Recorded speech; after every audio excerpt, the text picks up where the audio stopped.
Kalian sudah mengharapnya menanam misalkan 2 hektar. Tapi oleh karena masih banyak yang kosong-kosong seperti ini, jadinya sawit kalian itu hitungannya tinggal 1,5 hektar. Jadi itu akan sangat merugikan. Oke, jadi saya akan tunjukkan kepada teman-teman sekalian. Inilah kelapa sawit saya yang sudah besar, sudah agak lumayan besar. Sementara di sela-selanya ini masih banyak sawit-sawit yang baru disulam. Nah, seperti ini. Di bawahnya sini masih ada juga. Nah.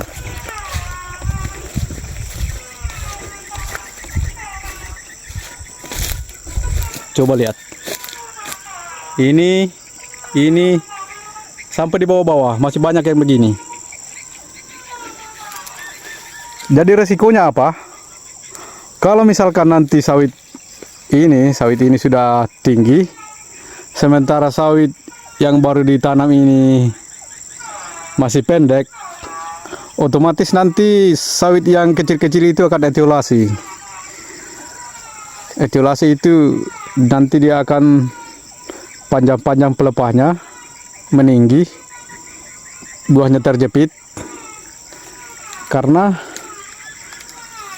dia sudah tertutup sama daun kelapa sawit yang besar di antaranya.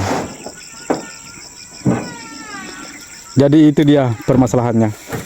Yang pertama, yang kedua, permasalahannya yang kedua, nanti kalau sawit ini sudah tinggi, sawit ini misalkan sudah disabit, nanti kita tetap akan membawa dua alat panen.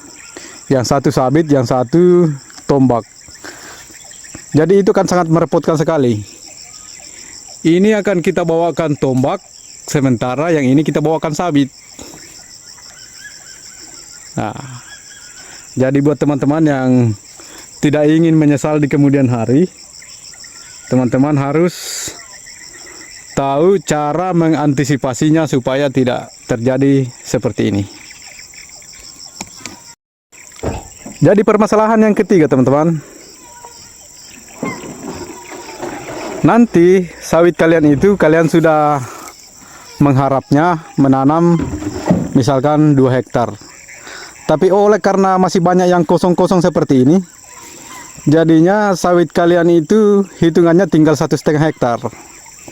Jadi itu akan sangat merugikan.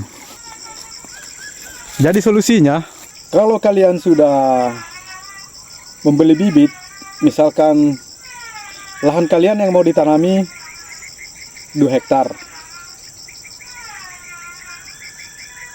Kira-kira bibit yang dibutuhkan itu ada 300, kurang lebih 300 pohon. Berarti bibit yang harus kalian siapkan itu paling tidak 400 pohon. Karena 300 pohon yang ditanam, sisakan 100 pohon untuk digunakan sebagai sisipan atau mengganti sawit-sawit kalian yang mati. Karena kalau kita menanam 100 pohon, pasti akan ada yang mati.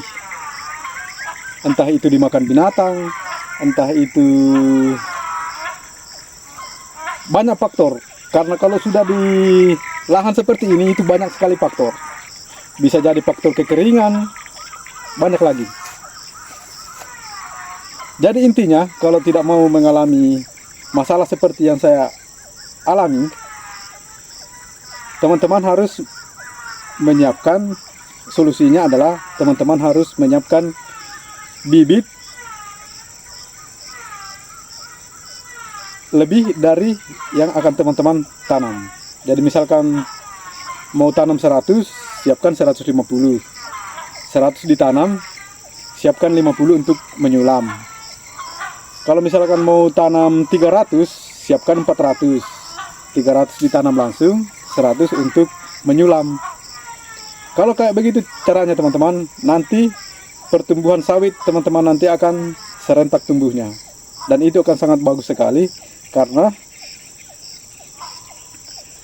penghasilannya nanti akan bisa maksimal.